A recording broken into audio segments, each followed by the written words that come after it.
This is A to Z with Mark Zinno, part of Locked On Sports Atlanta, and it starts now.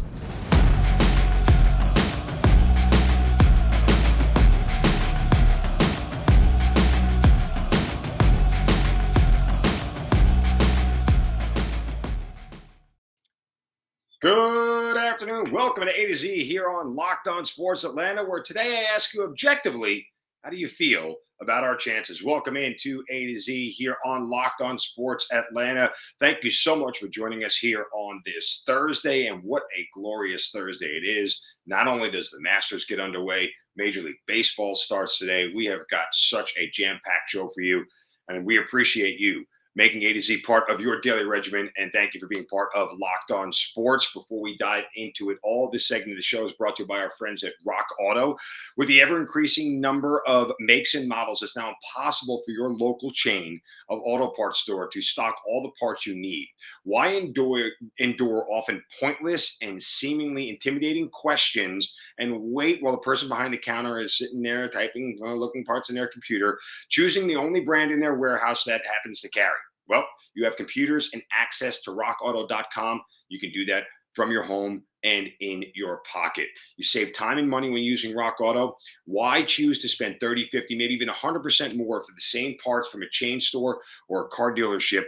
Rock Auto is a family business serving do-it-yourself customers like you for over 20 years. Rock Auto prices are reliably low for every single customer, and they have everything you could need, whether it's brake parts, tail lamps, motor oil, and new carpet. Go explore their easy-to-use website today and find a solution for all your auto parts needs. Go to rockauto.com right now and see all the parts available for your car or truck. Right, Locked On in their How Did You Hear About Us box, so they know that we sent you. Amazing selection, reliably low prices, all the parts your car will ever need, rockauto.com. All right, let's get into the Atlanta Hawks, who get a win last night in their final regular season home game against the Washington Wizards, 118-103, a 15-point victory. And now the Hawks are facing a situation here with 2 games left where they have a possibility to get the 7 seed. And they have a possibility to get the 8 seed or the 9 seed. I mean, let me just break this down real quick. Hawks play Miami and Houston. Brooklyn plays Cleveland and Indiana. Cleveland plays Brooklyn and Milwaukee. Charlotte, for what it's worth, they're in the 10th seed. They're a game behind everybody. They play Chicago and Washington. They would need the other remaining teams to, I don't think they can even move up from 10 just because Brooklyn and Cleveland play each other. So any combination of the Hawks going 2-0 and Brooklyn and Cleveland going 1-1 will put the Hawks into the 7 seed, and they will get the home game in the playing game. Part of me is almost hoping that Cleveland beats Brooklyn, and worst case scenario, the Hawks are the 8 seed and they have to travel to Cleveland. For me, this is about matchups. I think any way that the Hawks can avoid going to Brooklyn is probably the best case scenario for them come the playoffs. And we talked yesterday on the show about the Hawks needing more than one man and needing more than just Trae. And they get that effort last night. You know, I mean, Trae, look, was amazing. And I'll get to him in a minute. But, you know, outside of Trae's 30, you're looking at Gallinari with 26, Capella with 19, Bogdanovich with 18, and you got reliable bench minutes from Bogdanovich, DeLon Wright, and Okongwu. You know, they really went 8 deep on the rotation last night and ended up walking away with a victory. And again, still no John Collins. And the problem here for me is that Washington is a below average defensive team. And as I've said repeatedly when it comes to the Hawks, when they are facing a below average defensive team, things are a lot easier. That's not going to be the case, one, against Cleveland, who is a good defensive team. But I think the Hawks have enough firepower to get past a team like Cleveland because offensively, Cleveland is very limited. But when you talk about a team like Boston or Miami, who they're going to see in their next game coming up on Friday night, this is a situation where they have legitimate scores on the offensive end, and their defense is very, very good. And so you have to start to wonder, how do they match up against them? Same thing with Boston between Jaylen Brown and Jason Tatum and a legitimate high-level defense. These are problematic scenarios for the Hawks, and I don't want to get too far ahead of myself, about worrying about them getting out of the first round per se, as opposed to not getting out of the play-in tournament. But I mean, look, if they don't get out of the play-in tournament, this is a massively disappointing season for the Atlanta Hawks.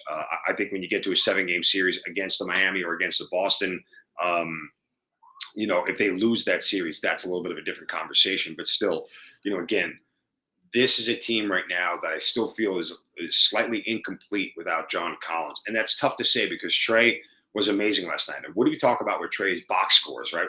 When yesterday on the show, when you talk about what he has, last night was a great shooting night. It was 8 for 17. We're just shy of 50% right there. He was 3 of 9 from 3. What did he do? Got to the free throw line, double digits, 11 of 12. And again, that's the reason why Trae has 30. He didn't get to the line 12 times against Toronto, hence, they lose. And he also had 11 assists. So it was one of those nights for Trae where everything was going well for him. He was shooting well. He got to the free throw line. He certainly was making other guys better. Hence why, again, you see you get 26 from Gallinari. You get 18 from Bogdanovich. These guys were they were great from 3 last night. There's no doubt about it. I think they shot 41% from beyond the arc, 16 to 39, 41%. So, when nights like this happen, it's easy to see why the Hawks can be effective because, again, it's Trae against a kind of mediocre defense. I don't think things will come that easily against the Boston or Miami in the first round should the Hawks get there. Again, I think the Hawks have enough offensive firepower to get past Cleveland. I just wonder what the rest of this looks like and how limited they are when it comes to a 7-game series against some of these teams. And Trae, by the way, with those numbers of 30 and 10, he's played 74 games this year. He's had 30 points and 10 assists in 20 of those.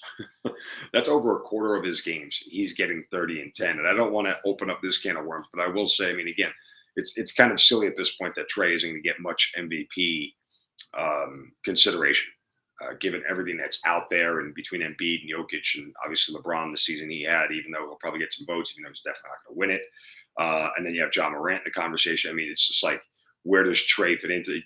Does DeRozan still get votes? Where does Trae fit into this whole thing? Who knows? But it's really impressive when in over 25% of your games you're putting up 30 and 10. That's something that's probably should be getting a little bit more recognition, but isn't. And so nonetheless, the Hawks are going to need some help here. And that Brooklyn-Cleveland matchup coming up on Friday is going to be very interesting to watch. And Brooklyn last night, as a Knicks fan, sadly, I admit, watching that game last night on TV, as the Knicks had a 13, 14-point lead, whatever it was. And not only did they end up not winning the game, they didn't even cover. So if you were a backer of the Knicks last night, it was a real kick in the shorts and not a good night for the New York Knickerbockers. So let's see how the rest of the season shakes out. Again, another tough test against Miami on the road, the place where the Hawks aren't very good.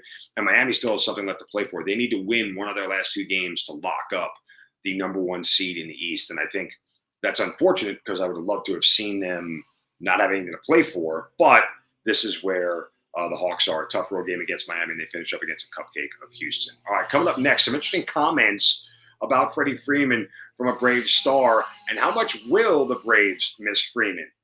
I'll explain why they may next here on Locked On Sports. Atlanta A to Z. Stay with us. More to come.